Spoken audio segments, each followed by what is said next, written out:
السلام عليكم. وصفة النهاردة حرفيا خطيرة خطيرة. لو عندك بواقي رقاق باقية عندك من العيد ما استخدمتهاش، هاتيها وهقولك تعملي بيها ايه. هنعمل النهاردة رقاق باللبن والمكسرات، تحفة غرقان لبن، وهقولك ازاي تعمليه وعشان يطلع معاكي طري وجميل كده، حرفيا روعة.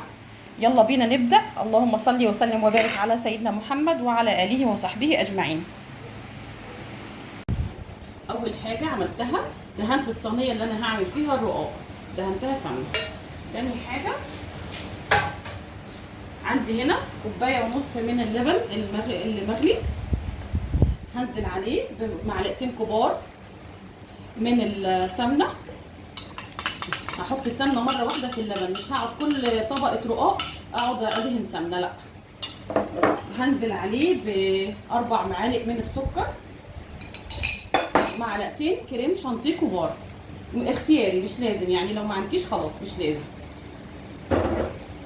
هدوب كل ده مع بعضه. هضيف شويه فانيليا، يعني تقريبا كده من باكو.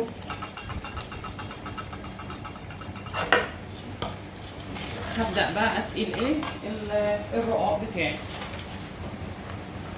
هسقيه باللبن، يكون اللبن مغلي وسخن قوي، زي ما بتسقي الرقاق بالشوربه بالظبط، نفس القصه نفس الفكره.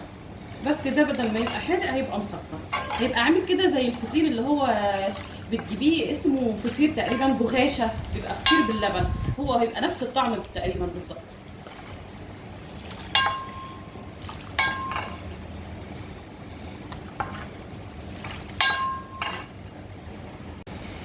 وبعد ما عملت 3 طبقات من الرقاق بنفس الطريقه، سقيته وحطيته في الصينيه، عملت 3 رقاقات تقريبا. هضيف شويه من المكسرات في النص، يعني شويه زبيب على جوز هند على مكسرات مفرومه. ما بتحبيش المكسرات ما تحطيش خالص، براحتك. هو كده كده هيبقى حلو برضو، تحفه وجميل. هكمل كده كمان 3 طبقات كمان.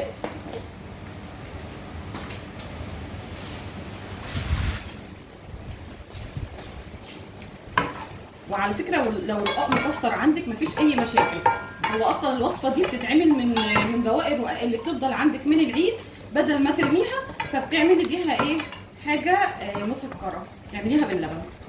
فمفيش اي مشاكل لو الرقاق عندك مكسر، برضو نفس هينفع يعني.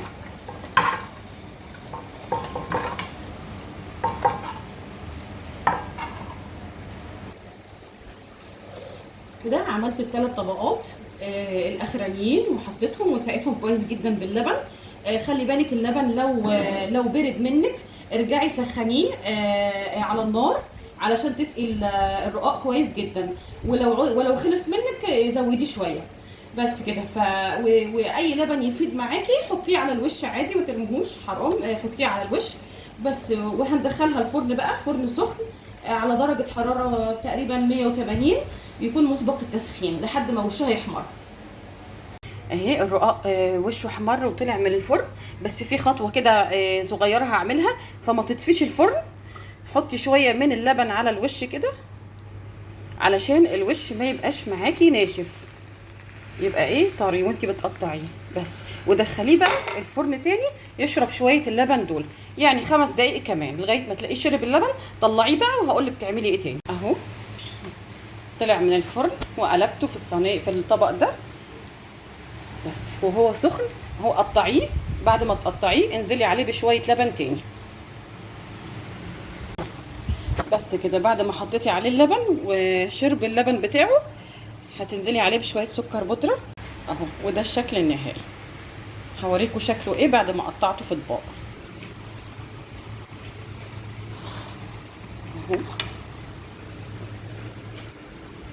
غرقان لبن من جوه، طري وتحفه وجميل جدا، طعمه بالظبط زي الفطير اللي بتجيبيه جاهز من بره باللبن. وبألف هنا وشفا.